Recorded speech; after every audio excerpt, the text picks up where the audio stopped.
Good morning সবাইকে। শুভ সকাল। সবাই কেমন আছো? আশা করি যে যেখানে আছে ভালো আছো। তো শুভ সকাল বলছি, কিন্তু আমাদের জন্য আজকের দিনটা শুভ সকাল নয়। এই যে ডগিটা দেখছেন, এর শরীর ভালো না, একে পাথর দিয়ে মারা হয়েছে। তাই জন্য একে এখন আমরা হসপিটালে নিয়ে এসেছি ডাক্তার দেখাতে। দেখি ডাক্তার কি বলছে, তারপরে আপনাদের সঙ্গে এসে কথা বলছি। আর এর কাহিনী সেটাও বলবো আজকে এই ভিডিওর মাধ্যমে। তো চলো দেখতে থাকো, আর ডাক্তার কি বলছে শুনে নিচ্ছি। চলুন।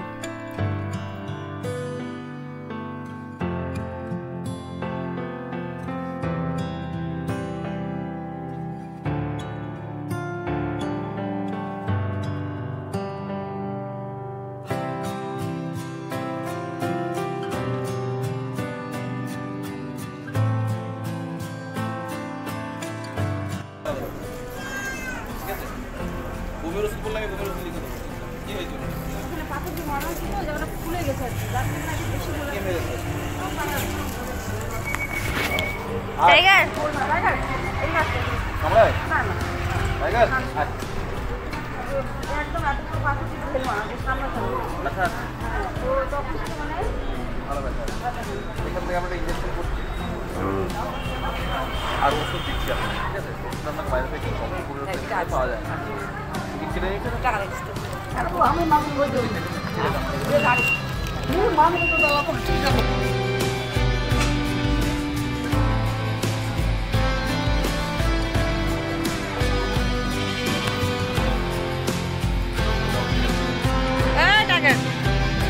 তুই টোটোতে আগে উঠে পড়েছিস, ইঞ্জেকশনটাকে খাবে।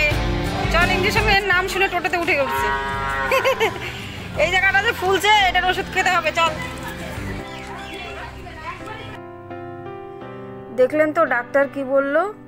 ডাক্তার বলল ভালোই ব্যথা পেয়েছে, তো ইঞ্জেকশন করে দিবে বললো এখনই, ইঞ্জেকশন, আর বাইরে থেকে ওষুধ নিতে বললো।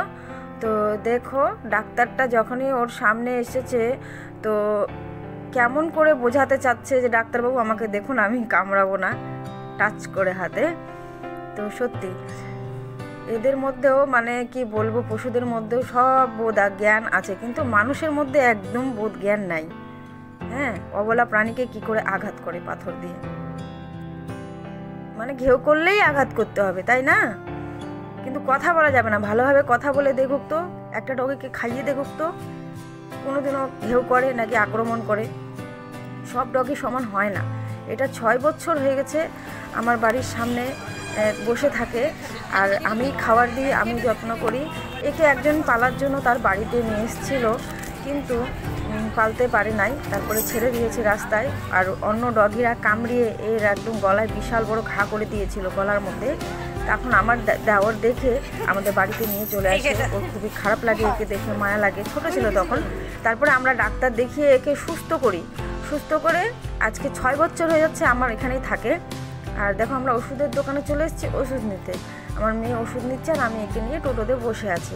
তো 6 বছর হচ্ছে আমাদের এখানে থাকে, 6 বছর হয়ে গেলো। পাড়ার মানুষ সবাই চেনে, এ কারো ক্ষতি করে না কখনো, খালি অচেনা মানুষ দেখলে একটু ঘেউ করে ওঠে। তাছাড়া কোনোদিনও আজ পর্যন্ত কাউকে কামড় দেয়নি। আশেপাশের লোকজন অনেকজনই একে ভালোবাসে, বিস্কুট দেয়, আদর করে খাবার দেয়। আর ওর খুব একটা অভ্যাস, যেহেতু আগের মালিক একে ছেড়ে রেখেছিল, সেমনি একে আমরা চট করে বেঁধে রাখতে পারি না। বেঁধে রাখলে বেশ চুপচাপ থাকে, আর একটু যদি ছাড়া পায় না, তাহলে ও ঘুরবে, 2-3 ঘন্টা নিজে ঘুরবে। ওর মন খুশি হলে ও বাড়ি একাই চলে আসবে। এটাই মানুষের সহ্য হচ্ছিল না। কিছু মানুষ এরকম আছে, তাদের মানসিকতা এরকম যে হ্যাঁ, কেন থাকবে, কেন ঘেউ করবে, কেন ছেড়ে রাখবে, ও কুকুরকে বেঁধে রাখুক, মানে এরকম। তো যাই হোক, আমরা এখন একে ডাক্তারের কাছে নিয়ে আসলাম, তোমরা সবটা দেখতে পারলে। আর আমি এটাও বললাম যে বলতে চাচ্ছি আর কি, এই পৃথিবীতে মানুষ আমরা সবাই, কিন্তু মানসিকতা সবার সমান নয়। এই অবলা প্রাণীদের আঘাত করে এরকম করে, আর তাদের তারপরে কি কষ্ট হয়। সারা রাত এই ব্যথায় কষ্টে ঘুমাতে পারেনি ঠিক মতো, এই পাশ ও পাশ ফিরেছে। রাত্রে মানে যেদিনকার মেরেছিল সারাদিন মানে পালিয়েছিল, তারপরে রাত্রেবেলা বাড়ি চলে এসছে। তারপর রাত্রেবেলা আমি দেখি যে ওই জায়গাটা ফুলে একদম বলের মতন হয়ে গেছিলো। যাই হোক, কোনো ভয় নাই। এখন আমরা 3 দিন হয়ে গেছে, 3 দিন পরে আমি ভিডিওটা আপলোড করছি। এখন ও ভালো আছে আগের থেকে অনেকটাই।